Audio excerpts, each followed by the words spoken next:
There was a man who had 2 sons. The younger one said to his father, "Father, give me my share of the estate."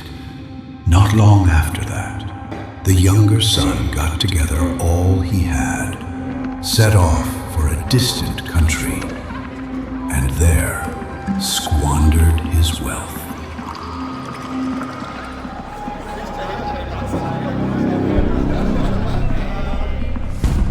After he had spent everything, there was a severe famine, and he began to be in need. He longed to fill his stomach, but no one gave him anything. When he came to his senses, he said, "I will set out and go back to my father as a slave, for I am no longer worthy to be called his son." So he got up and went to his father. The Prodigal Son.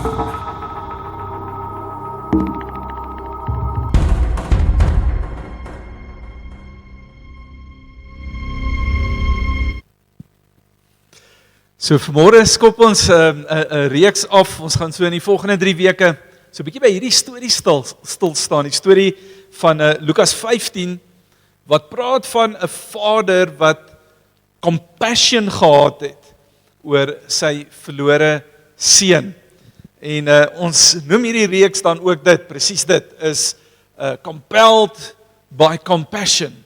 So 'n bietjie met jou praat oor daai woord compassion. Maar voordat ek by hom uitkom, wil ek vir jou 'n storie vertel. In my matriekjaar het ek 'n wiskundeonderwyseres gehad, onthou baie goed, Juffrou Kienig. En sy het 'n passie vir wiskunde gehad en sy wou hierdie klomp matrieks almal deur wiskunde kry, so sy het genoeg omgegee ook vir die kinders dat sy na skool, elke middag na skool, ek dink dit was so 2 ure ekstra wiskunde klas gegee het, en dit was verpligtend gewees, so as jy na klas was, moes jy daar gewees het, en die eerste middag, toe vergeet ek, en ek's daar huis toe, kom by die huis, en toe ek so die tas so neersit, so asof ek hom neersit, toe is daar trip switch wat aangaan en sê wiskunde, en ek jaag terug, en ek kom daar aan, maar ek sê kom omtrent 'n halfuur plus, is ek laat, kom daar in die klas ingestorm, en sy kyk my so, en sy sê vir my, weet mos as hulle kwaai is, dan noem hulle op die van, meneer Kloete, jy's verskoon. En eintlik bedoel sy, ek moet nou maar gaan, jy weet, maar ek hoor, ek's vergewe, so ek gaan sit heel voor in die klas, sit my tas neer, haal die boeke uit, en sy kyk my so, sy sê, ek het gesê jy's verskoon, en ek het jou die eerste keer gehoor, ek sê vir dankie juffrou, en jy weet, so, sy skud toe net haar kop, en gaan toe aan op die bord, ons uitstap, toe sê my maats vir my, eintlik het sy bedoel, jy moet huis toe gaan. So in daai oomblik, het het gevoel, as ek terugdink aan het gevoel, sy moes seker dink, hierdie seun gee nie om vir wiskunde nie, hy gee nie om vir die ekstra tyd wat ek insit nie, en ek het gevoel, hierdie juffrou gee niks vir my om nie, weet, dat sy my embarrass voor die hele klas. En soos wat ek aan het dink, besef ek, daai gedagte van omgee, is ietsie wat vir ons almal belangrik is, eintlik, nee. As jy gou daarin aan dink, dis ietsie wat ons almal vra op een of ander tyd, vir wie ook al ons in ons journey is, gee jy om. Ek meen, dink gou daaraan, baie van jou kernbesluit in die lewe neem jy op grond van daai vraag. As jy na 'n dokter toe gaan, dan dis die vraag wat jy gaan vra, gee hierdie ou regtig om? Nee, het hy bedside manners, nie net bedside manners, maar kan ek voel, hierdie dokter is regtig bekommerd oor my vriende, ons kies hulle op grond van daai waarde, gee hulle om vir ons huweliksmaats. Come on, dis een van die sleutelgoeders wat ons reg aan die begin probeer vasstel. Gee jy om? Gee jy regtig om? En daar's iets van 'n natuurlike aantrekking tot daai spasies, daai mense, wie se dade dit wys. Ja, ek gee genuine om. Selfs wanneer kerkies, nee, dis wat ek wil beleef hier in die konteks van die mense wat my ontvang en soos ek engage met ander mense is, dis vir my 'n groot deel, is ek wil voel, almal gee En dis wat compassion is. As ek vir jou sê, ons praat oor compassion vandag, dan is dit liefde wat op 'n praktiese wyse net wys ek gee om. I care. Ek gee uit die diepste van my wese, dit het my beet gekry in my binneste en ek gee om. Omgee, dis so 'n kritiese deel van wie ons is as mens en wat ons nodig het. En ek wil daai klem kan sit as ek dit kon highlight vir jou, omgee wil ek die gee gedeelte highlight. Want dit is so, ons het 'n behoefte, almal van ons is gebore met daai innerlike behoefte om te kan behoort en 'n plek waar mense om sal gee, maar die Here roep ons ook in dieselfde asem om dit te gee, om omgee te gee, om compassion te wys. En een van die groot struikelblokke, en hierdie is vir 'n oomblik iets wat ons elkeen net 'n erkenning aan kan gee, ons gaan nou nie onsself in 'n depressie in bedink oor dit nie, dis net 'n realiteit, okay? Me included. Een van die grootste struikelblokke wat ons het, want dit kom by omgee en compassion wys, want dit is maklik om te gee vir jou huisgesin, of jou beste vriende, of daai groep met wie jy maklik connect, maar nou roep die Here ons om te gee vir mekaar in die gemeente, en dan in die gemeenskap in ons stad. Ons baie mense wat jy nie like nie, wat hierdie nie so maklik is nie. So, een van die groot struikelblokke is 'n selfgesentreerde lewe. Is 'n selfgesentreerde lewe, come on, voordat jy so klein is, sê jy myne, en nee, en bou ons lewens rondom wat my behoeftes is. En wat ek hierdie wil noem, die illustrasie wat ek wil gebruik vir oggend is, ek noem dit 'n emmerlewe. 'n Emmerlewe, so 'n emmer is eenvoudig net ietsie wat as jy water in hom tap of wat ook al jy insit, hy kan ontvang en ontvang en ontvang en jy kan ingooi, jy kan nog bysit, maar hy gee nêrens uit nie. Nee, hy gaar net op. So jy sien water, iewers dan gaan hy dalk oorloop, maar dis al wat hy kan doen, is hy kan net ontvang. En as jy daai water in die emmer los, vir lank genoeg, dan vrot dit. Ek weet nie of al ooit vrot water geruik het nie, dis horrible. Dis al wat jy kan doen is weg, gooi dit uit. Gooi dit weg. En dis 'n selfgesentreerde lewe. Dis wanneer net ontvang is dit, dis nie wat die Here vir ons wil hê nie. Maar dan is daar die idee van 'n pyp. En so 'n pyp ken jy nie, soos jou tuinslang by die huis is, jy het 'n waterbron waar jy het inprop, en die ander kant lei jy, of rig jy in die rigting van waar dit nodig is. En die cool ding van die pyp is wanneer hy ingeplak is by die bron, dan is daar altyd water, daar's altyd water wat vloei, en daai water bly vars, en is nie dat dit nie genoeg is nie, dit gaan oralste vir waar dit nodig is. Dis 'n lewe wat ons noem 'n lewe van omgee en van compassion. En dis waartoe die Here ons roep, is om hierdie begeleidende lewe te wees, wat sy liefde en sy compassion vat na plekke wat dit nodig het. Jy sien, die rede kom ons partymal sukkel is eenvoudig net vrees. Ons is partymal bang, dit raak op, dis nie genoeg vir my nie. Maar as ons weet dat die bron God is, as ons weet dit kom van hom af, dan vloei dit deur ons, en dan begin ons lewe meer soos 'n pyp funksioneer. Nou, ons sien iets van die emmerlewe in die storie van Lukas 15. So ons lees daarvan van hierdie jongste seun wat die stryd van selfsug gehad het, wat ons noem aanspraak. Die Engels het 'n beter beskrywing vir dit, dis entitlement. Ken julle entitlement? Het jy al gesien? Entitlement is daai plek waar jy sê, die wêreld skuld my.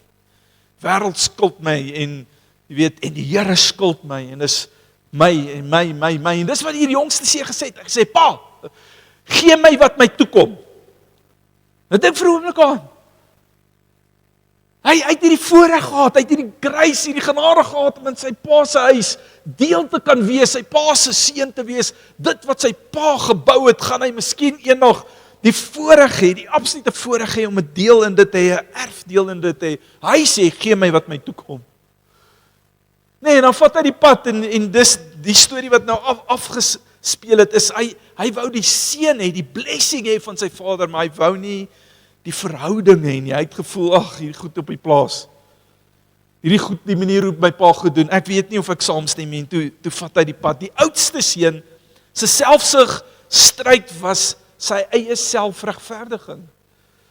So vir hom was dit, hy sê vir sy pa, pa, ek verdien hierdie.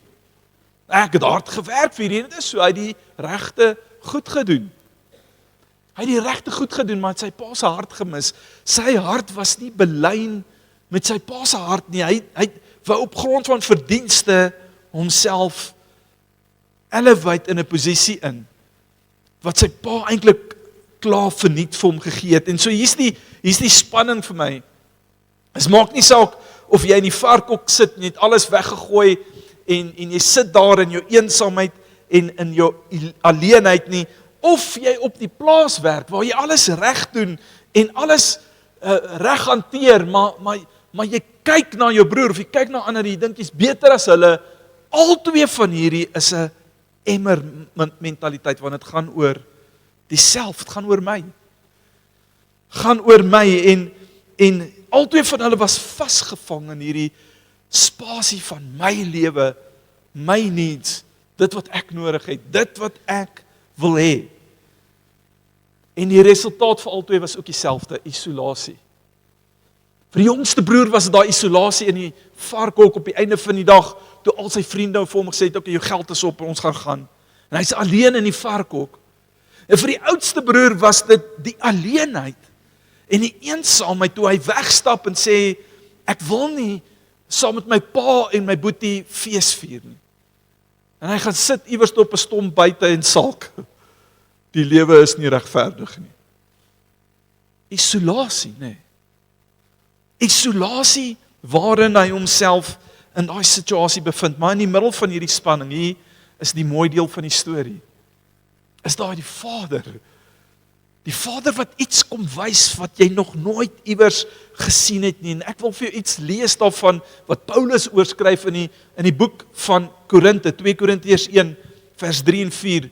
Ons lees uit die NIV en jy kan saam met my daar op die skerm volg. Hy sê, praise be to God and Father of our Lord Jesus Christ, the Father of compassion and the God of all comfort, who comforts us in all our troubles, so that we can comfort those in any trouble with the comfort we ourselves received from God. Paulus skryf hier aan hierdie gemeente in Korinte. Nou die Korinte was bekend vir hulle nonsens. As jy Korintiërs 1 en 2, daai briewe is eintlik teregwysing briewe om vir hulle te sê, kom aan julle. Op een plek het die ouens nie geëet nie, nê? As jy nou vir mamma vanaand of vanmiddag iewers te een vat om lekker te eet. Nou het julle die hele oggend nou al en julle weet niks geëet en julle sê Johan kry net klaar, my maag grom al. Hoekom? Want jy los spasie vir wat jy nou gaan inpak. En dis wat hulle gedoen het as 'n nagmaal nou. Hulle nagmaal was so klein bietjie meer brode en so klein bietjie meer wyn gewees wat uitgesit was. Daar was 'n feesmoment saam met dit gewees. En dan het van die mees prominentes opgedaag, nie geëet by die huis nie, en kom eet hulle nou lekker hier, want die kerk gee die brood, jy weet. Dan raas Paulus met hulle, hy sê, julle dink nie aan die wat laat kom, en die wat arm is, sê eet by die huis. Hierdie is 'n feesviering vir wie Christus is. Letterlik, daai staan so in die Bybel, daai storie, en dis die elemente wat Paulus aanspreek, is daar's goed wat verklik het, dat hulle vasgevang was, hierdie gemeente, in 'n selfgesentreerdheid. Maar nou kom Paulus en hy wil iets van hulle, hy wil vir hulle sê, kom herinner wie is hulle eintlik. En hy gee 'n beskrywing hier in vers 3, hy praat van the Father of compassion. The Father of compassion, die Vader van ontferming, sê die Afrikaans. En wat hy daardeur sê is, dis soos 'n titel wat hy gee, hy sê daardeur, dis nie iets wat die Here net doen nie, dis wie hy is, hy is die bron. Dit kom van hom af, dit is wie hy is, dis wie sy wese is, dis waardeur hy gedryf word, he's the Father of compassion, en dan beweeg hy aan en hy sê, kyk wat gebeur as gevolg van wie hy is. Kyk wat gebeur nou wat hy doen as gevolg van wie hy is, en hy beskryf dit dan as volg, as hy sê, He who comforts us in all our trouble, the Father of compassion, beweeg oor tot aksie sy liefde en dan kom daar vertroosting en comfort en beskerming. En dis wat hierdie jongste seun beleef het. Dit was 'n beleef oomblik, 'n ontmoeting met compassion gewees. En het tot sy lewe aangegryp, dit het hom geruk in sy binneste. Lukas 15 vers 20 tel ons daai storie op. Hy sê, nadat die seun tot homself gekom het in die varkhok, besluit hy gaan 'n slaaf wees in sy pa se huis. En dan sê vers 20, en toe hy nog ver was, het sy vader hom gesien en innig jammer vir hom gevoel en gehardloop en hom omhels en hom hartlik gesoen. Wie wat lees ek nie in daai gedeelte nie, is dat die pa eers die wet wipes uit sy sak uitgehaal het in die seun se mond, want hy was nou in die varkhok gewees, nee, hy het nou saam met die varkos geëet. Hy het hom net gegryp en hom gesoen en gedruk. Hier is die storie in daai kultuur van daai tyd, vir 'n ouer man, 'n man wat gevorderd al bietjie was in die jare, Koos, dis nou ek en jy, okay, het nie gehardloop nie, en ek kan nou amen gee op dit, ons hardloop nie meer nie. Het was net nie waardig geag nie, jy het nie gehardloop nie, hy het geloop, met status geloop, maar hierdie pa, sy compassion, nee, sy dryf hier binnekant hom was groter gewees, sy liefde, daai compassion was groter as die waardigheid in ander mense se oë. He didn't care.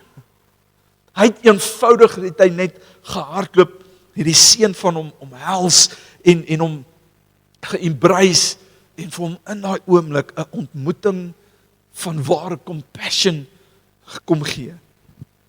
En dis die realiteit, is God ontmoet ons nie op die plek van prestasie. Baie van ons voel dis die waarheid en voel dis hoekom ons gediskwalifiseer is. Dis soos die oudste seun het gevoel, my pa moet my moed op die vlak van my prestasie. En eintlik sê sy pa vir my compassion was klaar daar. En my liefde was klaar teenwoordig. Hoe kon jy dit gemis het? Ander voel weer dat die Here diskwalifiseer of verwerp ons op grond van die mislukkings en die foute en die gemors, soos wat die jongste seun gevrees het. Maar die antwoord bly dieselfde, ek ontmoet jou op die plek van compassion. Ek ontmoet jou op die plek van omgee, waar my liefde omsit in 'n daad. Die Vader het gehardloop toe die seun nog ver was, lank voordat hy kon jammer sê, die pa klaar herstel, bewerkstellig.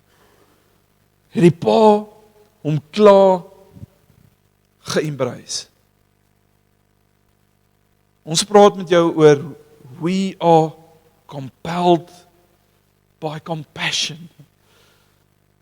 Ek weet nie of jy hierdie weet nie, maar die Bybelopskrifte, daar's 'n opskrif waarskynlik in jou Bybel wat sê die gelykenis van die verlore seun, ja? Daai opskrifte is eers later bygevoeg. Dis nie in die oorspronklike Grieks of Hebreëus nie, as jy net dat jy weet. Okay, dis later deur vertaal is, het 'n paragraaf, die slim teologiese ouens noem dit 'n perikoop gevat, en sê hulle, wat noem ons hierdie perikoop? As hulle 'n opskrif by. Die opskrif vir hierdie storie is die gelykenis van die verlore seun, nee, the prodigal son. Ek dink hulle het dit verkeerd gekry. Ek dink hulle het dit gemis. Hoekom? Want die verlore seun is nie die hoofkarakter in hierdie storie nie. Ek dink hulle gee te min aandag aan die ouer seun en wat hy gemis het. Maar die hoofkarakter is wie? Dis hierdie Vader, the Father of compassion.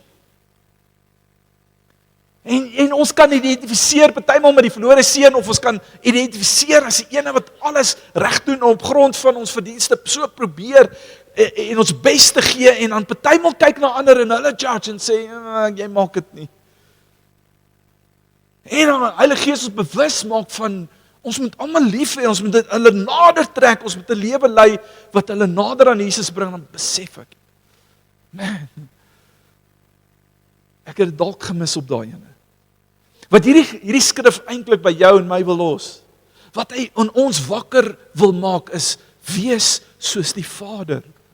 Wees soos die Vader. Wees soos die Vader, dis wat in ons hart moet brand, dis die compassion, we are compelled by compassion. In 2 Korintiërs 1:4, daai gedeelte, kom hy en Paulus, en hy sê dit so mooi, hy sê, He who comfort us in our troubles, so that we can comfort those in any trouble with the comfort we ourselves received from God. Nee, dis wat hy sê, word soos die Vader. Hierdie 2 skrifgedeeltes albei, 2 Korintiërs 1 en Lukas 15, nooi ons albei uit. In 'n leefstyl van compassion en omgee en beleef, soos wat Vader my liefhet, compassionate oor my, wanneer ek opdaag, wanneer ek hom nodig het, en daai liefde is daar, en daai compassion is daar. Hy sê, ek gee dit, sodat jy soos 'n pyp sal wees en dit deur jou sal vloei. En jy liefde het wat voete en hande gekry het, wat aksie raak, en wat lewens verander. Ek wonder wat sou gebeur het, as die storie anders was, as die pa gesien het, daar kom Kleinboet. Die stoute, ek weet wat hy aangevang het. My hart gebreek toe hy weg is, en ons naam deur die modder gesleep, letterlik na die varke toe. En hy stap daar in die huis en hy gaan sit daar op sy stoel, en hy haal sy tablet uit. En hy lees die dag se nuus, en hy kon nie scroll nie, want dit was daai klei tablette gewees, okay, so. En hy weet die seun kom aan, en die seun sou dalk miskien so saggies, half skaam geklop het, en sê, pa. Maar nou, hy sal eers op sy knieë wees, en hy sal eers ordentlik erken wat hy fout gedoen het. En dan sal ek miskien vir hom gesê, ja, gaan vat die skape uit, of. Imagine dit was dalk die storielyn, ek wonder net, of daai seun, die oomblik wat hy by die hek kom, en hy so aan die hek vat, of hy nie 'n oomblik sou beleef het dalk, van sy moed wat omlos nie. As hy dink aan die skande, en waardeur hy is, en as hy dalk net dink aan die regverdige reaksie van wat sy pa eintlik moet hê, wonder ek net, ek dink partymal van ons was al op daai plek waar ons daar kom en ons 'n klein hoop in ons harte kry om terug te keer na die Vader, of om terug te hardloop in sy arms in, of na hom toe te kom met wat ook al, maar daar's 'n oomblik wat ons moet ons begewe. En ek wil vir jou sê, daar's mense in jou lewe, julle kan vir my opkom, die worship team asseblief, daar's mense in jou lewe, wat by die hek staan, met die hand op die hek, en wat wonder of daar 'n plek is, in wat hulle sien in jou lewe, jou verhouding met die Here. Wat wonder of hulle regtig aanvaar sal word. En miskien selfs net in jou liefde, en wie jy is, wat wonder, am I good enough? Het ek nie te ver? Het ek nie te veel? Is dit nie te groot gemors nie? En hulle gaan omdraai, my opinie is, hulle gaan omdraai, wat hulle nodig het, wat Vader sê, wat hulle nodig het, is mense van God, wat sal hardloop met compassion, en daai vuil vark mond sal gaan soen. Nou, jy hoef nie almal te soen nie, okay, moet nie dit hoor nie, of die aan te gaan. Hoor die hart en die embrace ongeag, die woord sê, die Engels sê, we can no longer look at any man after the flesh, wat hy sê, ons kan nie net meer die seer, en die stikkendheid, en die gebrokenheid, en die verlorenheid, en die hoogmoed, en die wat ook al jy wil in daai label inpak, ons kan nie meer daarna kyk nie. Ons kyk en ons sien Christus. En dis wat die woord ons roep om na toe te beweeg, dis die ding waarmee ons gekompel word, dis wat hierdie reeks wil kom doen, sê ek en jy, we are compelled by compassion. Ek sluit af deur terug te gaan na Juffrou Kinig toe. Ons het albei gedink, hierdie ene gee nie om nie. Hierdie matrikulaitie, hy gee nie tyd om vir my ekstra tyd en my wiskunde nie. Ek gedog, hierdie juffrou, sy is so kwaai, sy gee nie om nie. Loof die Here vir kwaai juffrouens, nee. Ek wil dit sê vandag. Aan die einde van die jaar was ons albei aangenaam verras. Want ek het maar bly opdaag, ek het nou nie keuse gehad nie, bly opdaag en ek moes nou voorsit, want die eerste dag was dit toe nou maar die stoel wat oop was.